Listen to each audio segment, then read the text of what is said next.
നമസ്കാരം. ഇന്നത്തെ കാഴ്ചയിൽ ചാലയിലെ തെരുവുകളെക്കുറിച്ചാണ് പ്രേക്ഷകർക്ക് മുന്നിൽ എത്തിക്കുന്നത്. നിരവധി തെരുവുകളാൽ വലയം ചെയ്യപ്പെട്ട ഒരു പ്രദേശമാണ് ചാല. അതിൽ ഒരു തെരുവാണ് കൊത്തുവാൾ സ്ട്രീറ്റ് എന്ന് പറയപ്പെടുന്നത്. കൊത്തുവാൾ എന്നാൽ തിരുവിതാംകൂറിലെ സൈനിക ഉദ്യോഗസ്ഥന്റെ ഔദ്യോഗിക പേരാണ്. കൊത്തുവാൾ എന്നാൽ സൈനിക ഉദ്യോഗസ്ഥൻ എന്നാണ് അതിൻ്റെ അർത്ഥം. തിരുവിതാംകൂർ സൈന്യത്തിന്റെ താവളം ഈ തെരുവിൽ ഉണ്ടായിരിക്കാം എന്നാണ് കരുതപ്പെടുന്നത്. പിന്നീട് പത്മനാഭസ്വാമി ക്ഷേത്രത്തിന് ആവശ്യമായ ഇലകളും മൺപാത്രങ്ങളും നൽകുന്ന ഒരു വിഭാഗം ആൾക്കാരുടെ താമസ സ്ഥലമായി മാറി. ഇവര് കച്ചവടവും താമസവും എല്ലാം ഈ തെരുവിൽ തന്നെയായിരുന്നു. അവരുടെ ആരാധനാമൂർത്തിയായ ദൈവത്തെ അവരവിടെ ക്ഷേത്രമണിന്ന് ആരാധിക്കാൻ തുടങ്ങി. ഈ കൊത്തുവാൾ സ്ട്രീറ്റിന്റെ തൊട്ടടുത്താണ് ഈയം പൂശുന്ന വിഭാഗക്കാരുടെ ഒരു പ്രദേശം. ആര്യശ്ശേരി എന്നാണ് അറിയപ്പെടുന്നത്. പിൽക്കാലത്ത് ഇപ്പോൾ നമ്മളത് ആര്യശാല എന്ന് പറയപ്പെടുന്നു. പിന്നീട് ഈ പ്രദേശം സ്വർണ്ണപ്പണിക്കാരുടെ കേന്ദ്രമായി മാറുകയാണ് തീർന്നത്.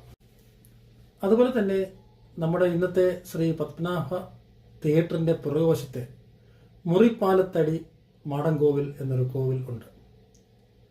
തിരുവിതാംകൂറിൽ വധശിക്ഷയ്ക്ക് വിധിക്കുന്ന കുറ്റവാളികൾക്ക് തൂക്കിക്കൊല്ലാൻ വേണ്ടുന്ന തൂക്കുകയർ പൂജിച്ചിരുന്ന ഒരു ക്ഷേത്രമാണ് ഈ പത്മനാഭസ്വാമി ക്ഷേത്രത്തിന് പുറകിലുള്ള മുറിപ്പാലത്തടി മാടൻകോവിൽ എന്ന്.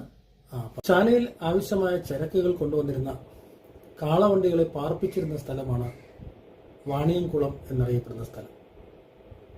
കാളയ്ക്ക് ആവശ്യമായ തീറ്റയും വെള്ളവും കൊടുക്കുന്ന സംവിധാനമെല്ലാം ഈ സ്ഥലത്ത് ക്രമീകരിച്ചിരുന്നു. ഇന്ന് ഈ സ്ഥലം നമ്മുടെ എഫ്സി ഗോഡൌണും ലോറി പാർക്കും ഒക്കെ ഇരിക്കുന്ന ആ പവർ ഹൗസാണ് ഈ വാണിയംകുളം എന്നറിയപ്പെടുന്ന സ്ഥലം. പത്മനാഭസ്വാമി ക്ഷേത്രം സന്ദർശിക്കാനായിട്ട് ഉത്തരേന്ത്യയിൽ നിന്നെത്തുന്ന തീർത്ഥാടകരെ ഗോസായിമാർ എന്നാണ് വിളിച്ചിരുന്നത്. ഈ ഗോസായിമാരെ താമസിപ്പിച്ചിരുന്നത് കിളിപ്പാലത്ത് അടുത്തുള്ള ചാവടിയിലാണ്. ചാവടി എന്ന് പറഞ്ഞാൽ ഭക്ഷണശാലയാണ്. ഈ ചാവടിയിൽ പഞ്ചാബികളുടെ ഗുരുവായ ഗുരു നാനാക്ക് താമസിച്ചിരുന്നതായിട്ടും ഡോക്ടർ ശശിഭൂഷൺ എന്ന ചരിത്രകാരൻ സാക്ഷ്യപ്പെടുത്തുന്നുണ്ട്. പത്മനാഭസ്വാമി ക്ഷേത്രത്തിൽ ആവശ്യമായ പൂക്കൾ നൽകിയിരുന്ന ഒരു തെരുവാണ് സഭാപതി തെരുവ്. ഇവിടെ പൂക്കൾ വൃത്തിയാക്കുന്നതിന് വേണ്ടിയിട്ടുള്ള പ്രത്യേക കുളവും ഉണ്ടായിരുന്നതായിട്ട് പറയപ്പെടുന്നു. തമിഴ്നാട്ടിലെ ചിദംബരത്തെ സങ്കല്പിച്ചുകൊണ്ടുള്ള സഭാപതി ദക്ഷിണാമൂർത്തി ക്ഷേത്രവും ഇവിടെ സ്ഥിതി ചെയ്യുന്നു. പിൽക്കാലത്ത് ഈ തെരുവ് കണക്കുകളുടെ കേന്ദ്രമായി മാറുകയും അരിക്കച്ചവടം കേന്ദ്രമായി മാറുകയാണ് ചെയ്തത്.